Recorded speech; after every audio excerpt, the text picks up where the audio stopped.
बहुत बहुत शुक्रिया मुदस्सर साहब। ये पाकिस्तान की टीम का क्या मसला है? एक तो रिटायरमेंट पे रिटायरमेंट आ रही हैं, उसके बाद कोच आता है चला जाता है, पता नहीं चलता। तो कोई जेसन गिलेस्पी और गैरी क्रिस्टन के बाद आकिब जावेद की बारी कब आनी है?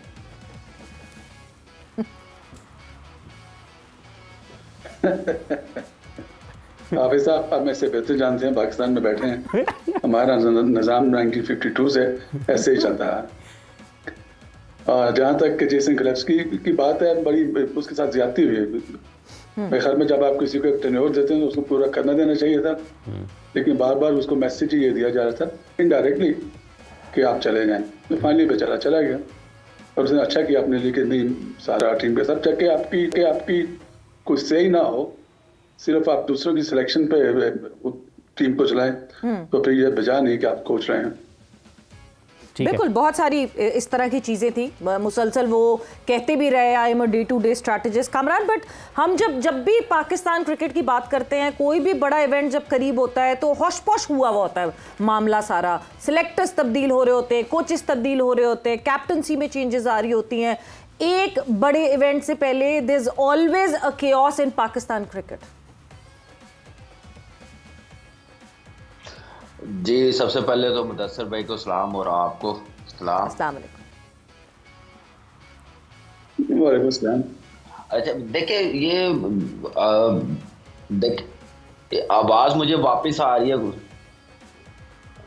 अच्छा, वो बाउंस बैक अपनी आवाज सुन पा रहे हैं कामरान, तो अगर उसको सेटल करना है किसी तरीके से। जी कामरान साहब बोलिए, बात कीजिए प्लीज।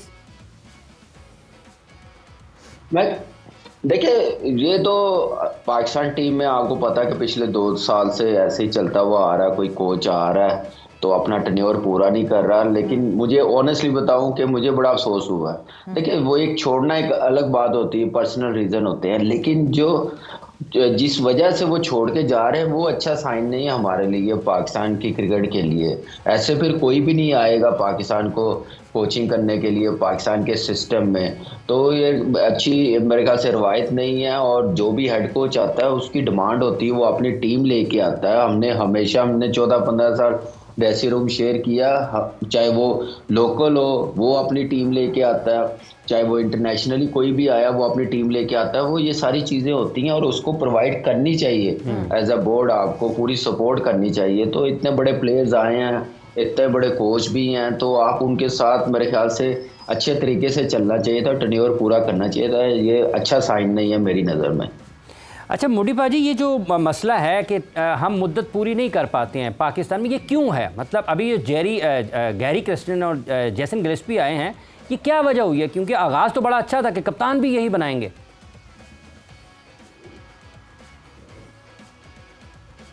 देखें, ये सिलसिला बहुत अच्छे से चला आ रहा है। अभी ये 2-3 साल पहले की बात नहीं है। जैसे मैंने कहा कि 1952 से निज़ाम चल रहा है। रिसेंटली पिछले कुछ 10-12 साल से कुछ ज़्यादा ख़राब हो गया। और ये सिर्फ फॉरेन कोचिंग के साथ नहीं हुआ, आपके जितने भी लोकल कोचिंग भी लगाए गए वो भी चुनाव पूरा होने से पहले फारिग कर दिए जाते थे। इनफैक्ट एक ज़माने में मैंने 8 महीने कोचिंग की थी, तो वो एक बड़ा लंबा टेन्योर गिना जाता था कि 8 महीने से बंदा सर्वाइव कर गया। तो एक तो आपको पता है कि रोज़ाना बोर्ड चेंज होता है, उससे फ़र्क पड़ता है। फिर हमारी प्रेस का भी इंक्लूसिव हो चुकी है, बहुत ज़्यादा अमल दखल होता है प्रेस का भी, तो उससे भी खाइफ होकर क्रिकेट बोर्ड बहुत सारे चेंजेस करता है।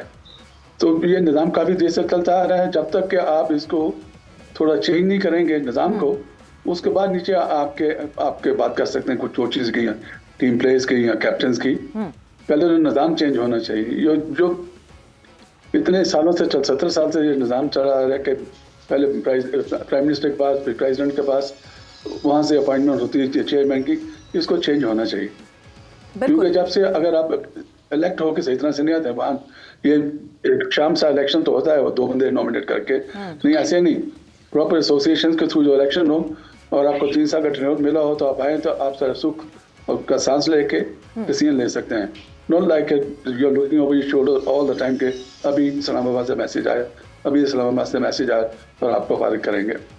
बिल्कुल। मुदीपा, आपने देखें एक रीज़न तो ये बताई कि चेंज ऑफ चेयरमैन और चेंज ऑफ मैनेजमेंट वो बड़ी फ्रीक्वेंटली चेंजेस होते हैं, इस वजह से ये कोचेज़ में तब्दीलियां हम देखते हैं बहुत रेगुलरिटी में।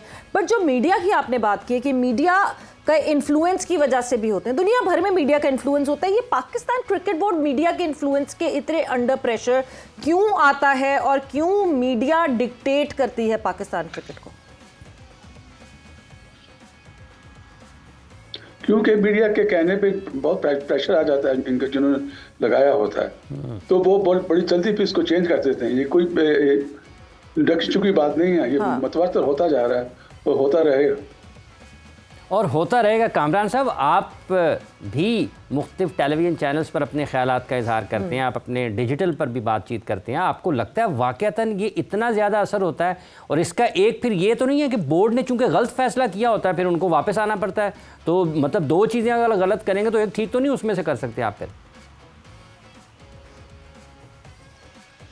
देखिए, बोर्ड में हाफिज जी जो अपने फेवरेट्स होते हैं ना, उनके मतलब जितनी मर्जी आप बातें कर लें और वो चेंज नहीं होंगे। प्लेयर से लेके मैनेजमेंट तक वो नहीं चेंज होंगे। जो कोच आएगा, जो अपनी पावर दिखाएगा, जो बेटरमेंट के लिए काम करेगा, डिसीजन लेगा, जो ऑफिस में बैठे होंगे उनकी नहीं सुनेगा, उनके मतलब मीडिया पे ऐसे प्रेशर डलवाया जाता है और ऐसी बातें की जाती हैं।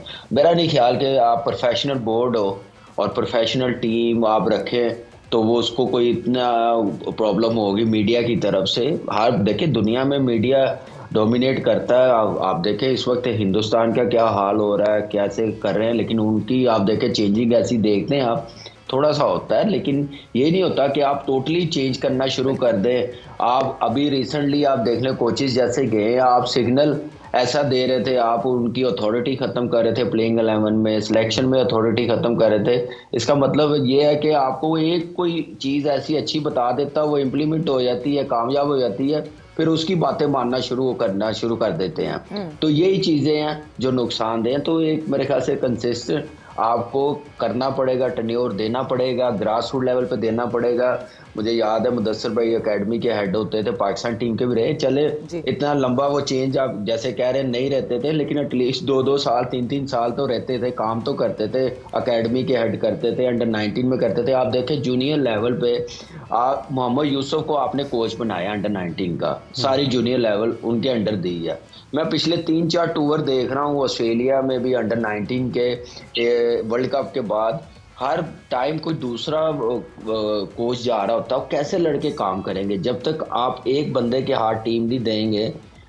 इंडिया की टीम बनी है, नए प्लेयर्स बने हैं, तो राहुल द्रविड़ 4-5 साल 6 साल उसने काम किया अंडर 19 ए टीम, अंडर 15 के साथ, वो ही जाता था। ऐसा बंदा एक लगाना पड़ेगा full time grass root level पे, फिर जाके कोचेस भी तैयार होंगे, आपको प्लेयर्स भी मिलेंगे, तो प्लेयर्स भी कंफ्यूज रहते हैं। मैनेजमेंट आप ओब्लाइज करने के चक्करों में कभी उसको भेज रहे होते हैं, कभी उसको भेज रहे होते हैं। ये मैंने पाकिस्तान में रवायत देखी है और कहीं पे भी नहीं मैंने देखी। और Kamran, asking as a player, मतलब आपने अच्छा खासा टाइम गुजारा पाकिस्तान टीम के साथ, तेजी से तब्दीलियां कोचेस की, कोच हम कहते हैं एक फादर फिगर होती है प्लेयर के लिए, कितना मुश्किल हो जाता है इतनी कंटिन्यूटी में अलग अलग कोचेस के अंडर अडेप्ट करना, अप्लाई करना एंड देन डिलीवर करना? देखिए, थोड़ा सा होता है मुश्किल, लेकिन आपको पता है कि प्लेयर्स भी अपना प्लान्स लेके आते हैं, प्रोफेशनली अपने आप को डेवलप करते हैं, उस हिसाब से टीम से चल रहे हैं। आप मुझे रिसेंटली बता दें 3-4 कोचेस, हफीज चेंज हुआ आया, डायरेक्टर था, कोई प्लेयर्स चेंज हुए हैं, इतने परफॉर्मेंस की वजह से ड्रॉप हुए हैं। उनकी अप्रोच, उनका इंटेंट और जो आजकल की मॉडर्न डे की क्रिकेट है, क्या वैसे खेली जा रही है पाकिस्तान की?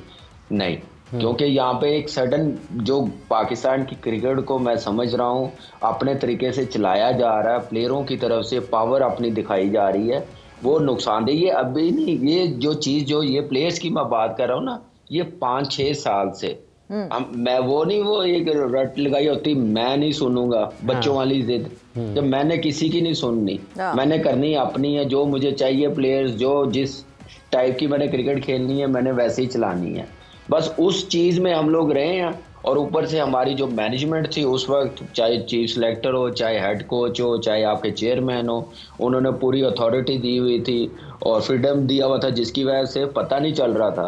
हार भी रहे हैं, कुछ नहीं हो रहा, इवेंट से बाहर हो रहे हैं, कुछ नहीं हो रहा, कोई चेक एंड बैलेंस नहीं है, कोई पूछने वाला नहीं है। मजीद और क्या नाम है, मीडिया के थ्रू, सोशल मीडिया के थ्रू कैंपेन चला के जो चीज़ें अच्छी हुई हैं, जो शॉटें अच्छी लगी हुई हैं, कोई एक आधा मैच जीते हुए हैं उसको हाईलाइट कर रहे हैं, उसको लेके चल रहे हैं। पाकिस्तान में टीमें आ रही हैं, हरा के जा रही हैं, हम अपनी स्ट्रेंथ पे खेल नहीं रहे हैं, हम टिपिकल वो नेगेटिव अप्रोच वाली क्रिकेट खेल रहे हैं, ड्रॉ हो जाए टेस्ट मैच, जीते ना, और हम हारने से डर लग रहा है। तो जब आपकी क्रिकेट में ऐसी चीज़ें, ऐसे माइंडसेट आ जाएंगे तो फिर प्रोग्रेस कभी बेहतर नहीं होगी, नीचे ही जाएगी। मुदस्सिर भाई इतना बड़ा अदारा चला के गए हैं यहाँ पे पाकिस्तान क्रिकेट बोर्ड का, अब ICC और UAE टीम के साथ है, इनको पता है हमने इनके हाथों में क्रिकेट शुरू की है सारी, अंडर 19 सारी इनके हाथों से। तो हमें ये बेसिक चीज़ें बताई जाती थी, कैसे अपने आप को आपने डेवलप करना है, कैसे लेके चलना है। उस वक्त ये चीज़ें नहीं होती थी, लेकिन अब ये चीज़ें होती हैं